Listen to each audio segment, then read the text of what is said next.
Is that a work of art above you? Yeah, it's like actually I'm home, so it's a Finnish artist. I think my parents bought it in early 70s or something. I love it. It's a huge piece of glass, basically. Of glass. Yeah, it's glass. I'm always like a little bit afraid.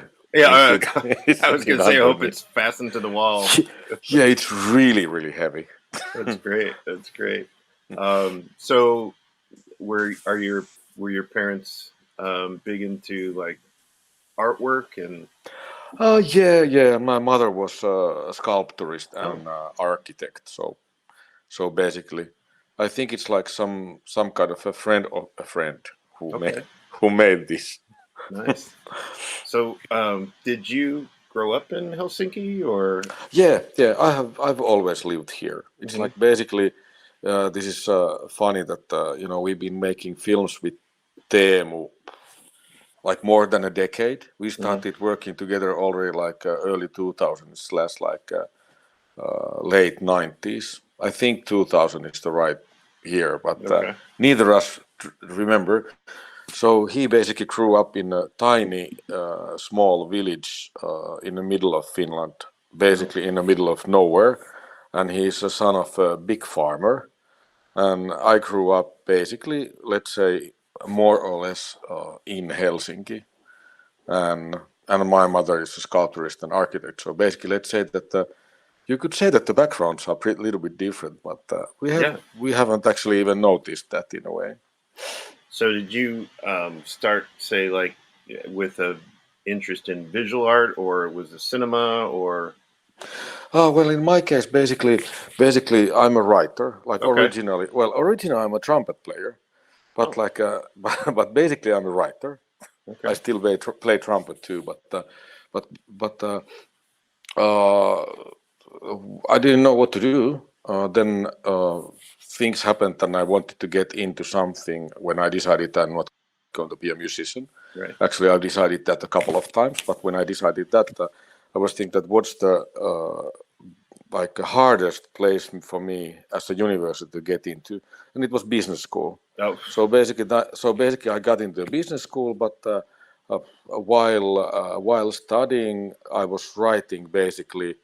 Well, I have basically written everything else but porn for money. I mean, even technical writing I've done a little bit. I've done all kinds of magazines, journalist thingies and stuff like that. One theater play too, and then I ended up working in an advertising agency, being first a copywriter, and then pretty soon I was a creative director and so forth. So I ended up to the film being a full-time filmmaker, basically through advertising. And same happened to Teemu actually.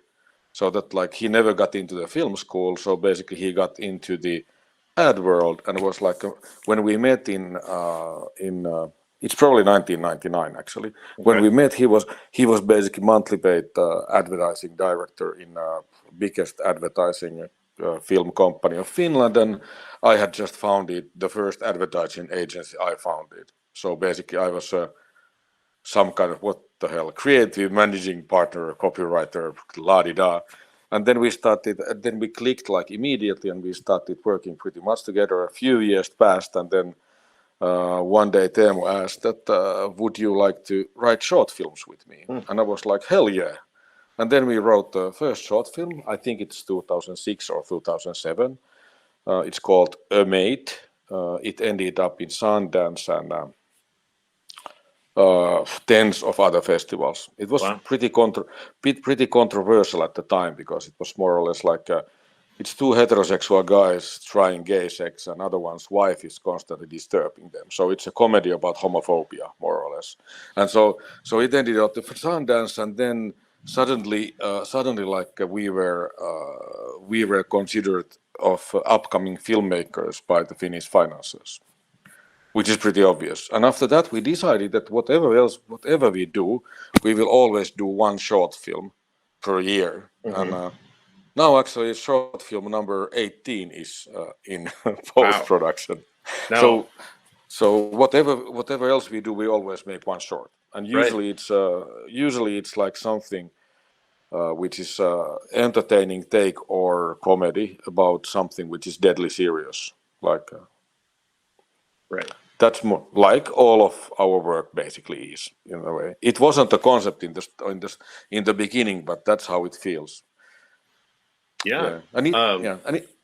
Well, that's a history. It's Life Film, we found it about 10 years ago, and when we sort of left everything else and started being full-time filmmakers. And that's about 10 years ago is when you developed the production company?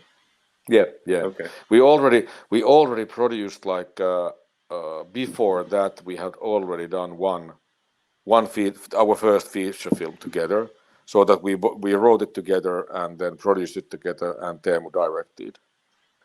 Yeah. And a few shorts also before that, but Excellent. It's about 10 years ago. Well, I mean, I have to say, after watching The Blind Man, I'm definitely interested in other shorts or features from your production company. Great. I find it very, interesting. Blind Man is a very immersive, and I enjoyed it.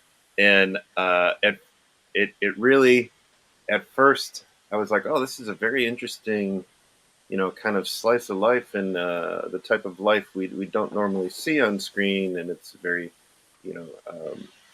up close and personal, and yet, this character is so, he's a man after my own heart. He loves movies, and he's got a great sense of humor about life, and but then, once the journey begins from A to B, I felt like, what are these filmmakers doing to me? What is happening here? Oh, thank you. Yeah. So congrats to that. So can Thank you you. talk a little bit about like the, how you got everybody involved and how this developed? Yeah. Yeah, it's basically this is again it's pretty strange project, and I have to say that like for this far, this one has contained if I compare to this is the fifth film basically we have made together, Okay. like fifth feature, and then we've already made like three TV series too, but. This has contained quite a lot of laughter, quite a lot of tears, and quite a lot of tears, laughter tears, whatever is the right English term for it. Right. So basically, how this happened was that we were in the middle of making our film before The Blind Man, which is called NIMBY. It's a comedy about intolerance among tolerant people. So that's the concept. So we were basically already making that. We were building setups and so forth, because we shot it in a pop-up studio, and then Teemu and Petri, the main actor, they have been in army together more than 20 years ago, because like in Finland you still have to go to army. Well, let's say that hopefully my wife doesn't like yell me that it's the wrong figure, but I think that almost like 80% of Finnish males still go to army, because you have to pick either civil service or then you pick like army. Okay. So basically, they were actually in officer school together, acted in the same play in the closing party of officer school, and that's like 23 years ago. And then actually they were pretty good friends, but lost the connection. And then Petri had bumped into Teemu's sister or something, and then realized that this must have to be like relative of Teemu Nikki, whom I was like in army with, and then.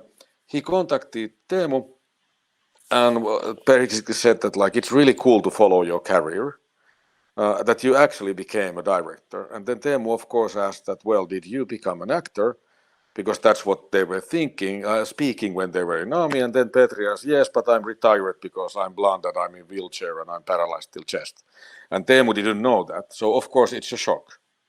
I mean, and then after a while, when Teemu recovered, it's actually during the phone call, he was like, do you still want to act? And then Petri says, yes, but it's kind of complicated. And then Teemu promised to write him a part in a short film, because we make one short film per year. So then he comes to the production office, and then he tells me the story, and that Petri called him. And then he also tells me that like, I have this idea, and then I go, well, it's not a short film. This is a feature film, and Teemu is like, well, yes, it is, and this was like 2 minutes, and then we were like, oh my God, we do not have time and we do not have money to make this. Let's start making it. Mm-hmm. And then Teemu was really in hurry to write the script because basically we were in production of basically biggest film that far then. Sure. So basically he wrote the script during his summer holidays, and then then since he was really like really in hurry to write the script. He was first thinking that the main character should be carpenter or something. We were discussing about that. But then when we were in hurry, Teemu wrote the main character. He wrote himself into main character. So those are the films that he those are the films that he loved, like when he was like. So that's what he basically did. So that's where the quotes come from. And then like it's pretty emotional project. So basically, like of course, because we were in such a hurry, then we make quite a lot of films. I mean, like if you count last 10 years, every year we have made either a feature film or a TV series or both, and one short film, and quite often there's the same crew. So then it's in a way pretty easy to call your friends and it's like, hey, let's go. We have this kind of it's not easy, but it's like easier than basically starting it from the scratch. And it's not the first time that we have made film in a way of not asking anyone anything. So basically how we did, because we were in so much hurry, we were afraid that if we wait, for example, 2 years to get it financed and so forth, Petri cannot act in it anymore because he has MS disease and it's just it's an aggressive one. It just speeds up. Yeah. So basically, actually, now he wouldn't be able to do it. Because carrying the main role in a feature film it's well, let's say that it's not the easiest job there is. So yeah.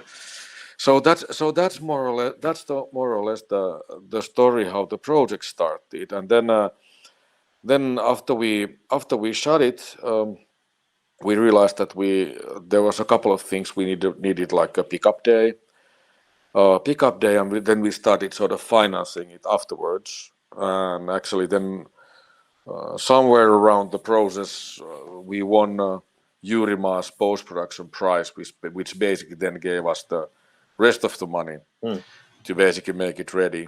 Of course, we sold it to TV channels, and Finnish Film Foundation was already then supporting us. But that's about that when it comes to the process. Then if we are thinking of that how the visual look basically was born, this is actually pretty funny because well, let's say that well, like I said, we have been working so long together that I can more or less speak, and we own the company 50-50, and we usually build the concepts together, and then we just like check that who writes and who does what in the process. Teemu is always directing, but everything else we always like a little bit like checking how it goes.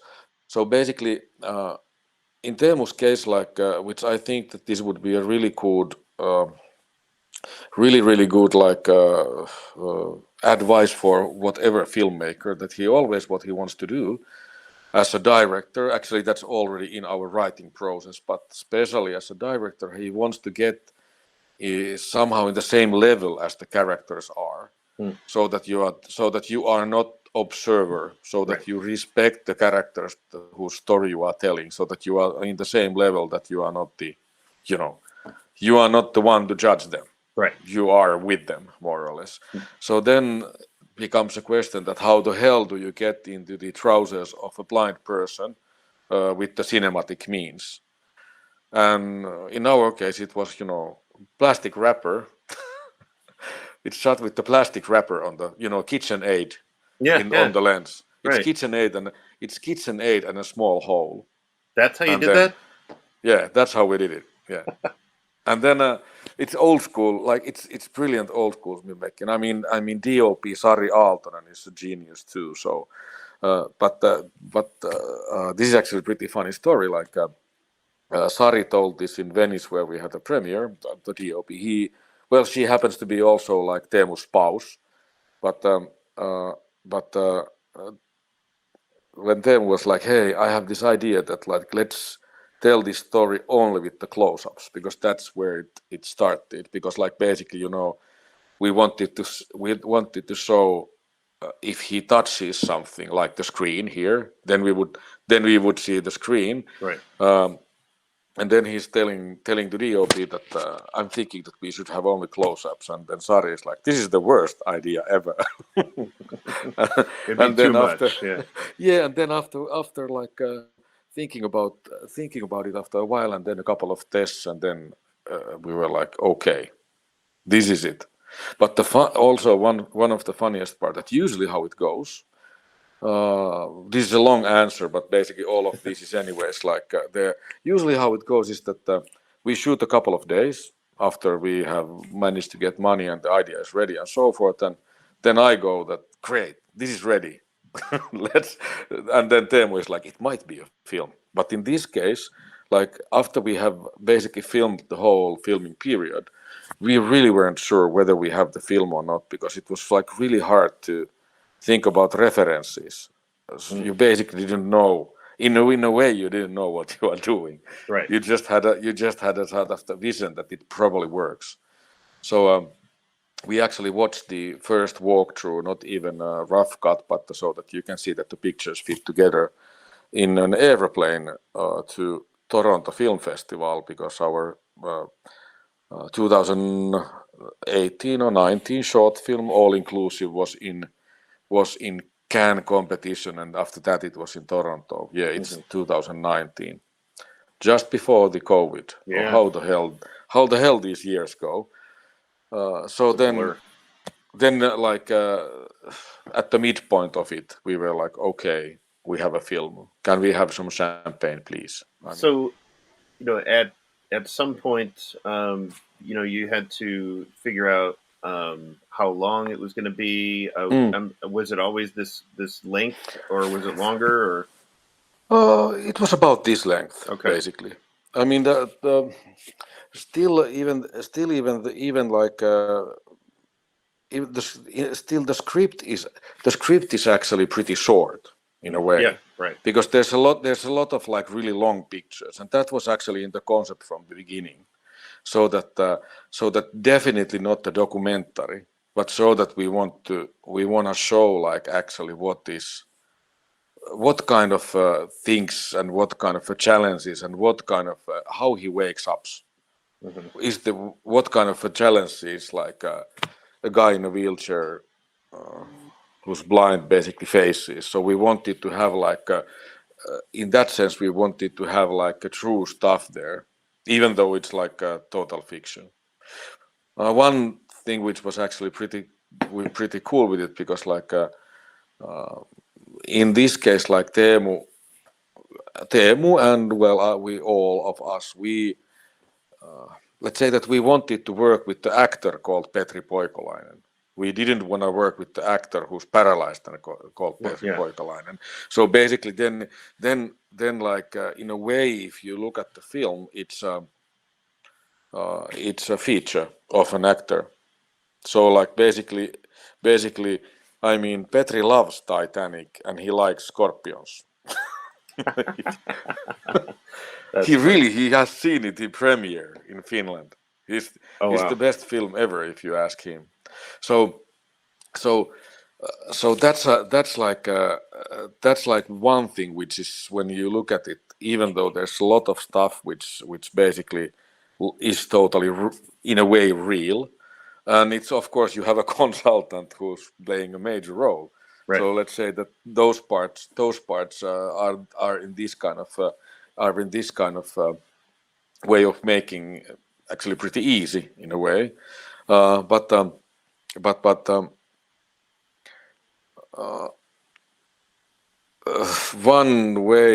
one thing which actually when when Teemu was still writing writing the script, even though it was also already like rehearsing also with Petri, was that he's blind.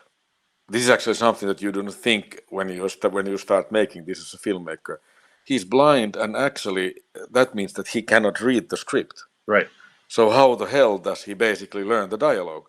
So how it was that Teemu actually read it for him. Read it to him. Yeah, in like 15 minutes, like part. Right. So that was probably really awful for Petri. Sure. And so was there some rehearsal time between Tim and Petri, because you would have to somewhat memorize the script? It was basically that's what we usually do also, whatever kind of film it is, if it's just possible, that we start giving the script as early as possible for the actors. Mm-hmm. Because then if you start the character development as early as possible, always it makes the film better. That's at least how I see it. So in this case, like the first version was ready really easy and really fast, and then like Teemu started like was constantly asking questions from Petri, for example. Mm-hmm. That how long does it take for you to go to kitchen, right? Sort of things. How do you order a taxi? What's your fear? Home and so forth. Right. And actually one of the inspirations for the story is actually also from real life, because like Petri told a story when he was like basically working on the idea, and Petri told him a story when we still didn't know what is this film. We only knew that we are going to make a film. So Petri told the story that he still travels alone because he doesn't want to be taken, care of all the time. Who the hell wants if it's possible? And then Teemu was thinking that this is pretty cool, that to go to a train, Petri has to trust people whose faces you do not see, and it's really hard to trust people like when you see them. So that was one inspiration for the whole thing. Yeah, I would imagine. And so those life experiences that Petri has really informed the picture and the writing and the directing. So really, there wasn't a whole lot of communication about directing between Tim and Petri. It was more of just shooting, right? Well, I would say actually that like every actor needs a director. Mm-hmm. So there was, and of course there was actually pretty much of that too. And then of course like we had never worked with a disabled actor. Mm-hmm. So basically that was also something that like we had to ask, and Petri had never made a feature film while being paralyzed. So basically that was also something that like something that we during the production we really carefully basically were thinking how long do we shoot, and what he can do and what he cannot do. It's like really simple things which you do not think. For example, the scene where Chopper is basically hitting him. Right. So it's just a normal action scene in a way, just a normal hit. So then how it's usually done. But then if the guy is blind, so how the hell does he see when the hand comes? Right. So it's like basically I would say that like one thing which is pretty weird, because like in a way this was a jump into unknown for especially like when it comes to directing. Well, let's say that for the whole like production team. At the same time, it has been the most like easy is not the right word here, but the most relaxed production ever, in a way, because basically nobody knows how it goes, and everybody wants to be like everybody wants to stand anyways on the good side of the world and not like push it too much, except Petri, who always wanted to push it too much, basically, if you ask me. But luckily he had actually really good assistant, which his son, more or less. Oh, really? So this was like a really emotional project also for Petri. And think about he hasn't been practice his profession, his passion for years. I mean, so more or less it more sort of started the professional life again also. And the so how is Petri doing right now? Pretty good, pretty Yeah. good. It's like like said, pardon my French, MS is a fucked up disease. Yeah, it is. So basically, it, it's speeding itself up. Um, uh, it's not like possible for Petri to travel, for example, to South by Southwest right now. Yeah. But he will travel to our Norwegian premiere in 3 weeks because it's 1 hour flight. It's a little closer. So it's a little bit easier. But he wouldn't be able to do the film anymore. He actually just acted. We just filmed a next film already. So he actually had a small part there. He was traveling in a train. So it's almost like an offshoot or a sequel. Yeah. You would think that character would never want to be on a train again after this movie. That's true. That's true. Yeah. It's funny. So I guess I was curious as to like how he felt about the reception of the movie because you can as a blind man you can only go off of other people's reactions, responses, and perceptions of the movie. So now that it has won awards and it's been seen by many people, how does he feel about that?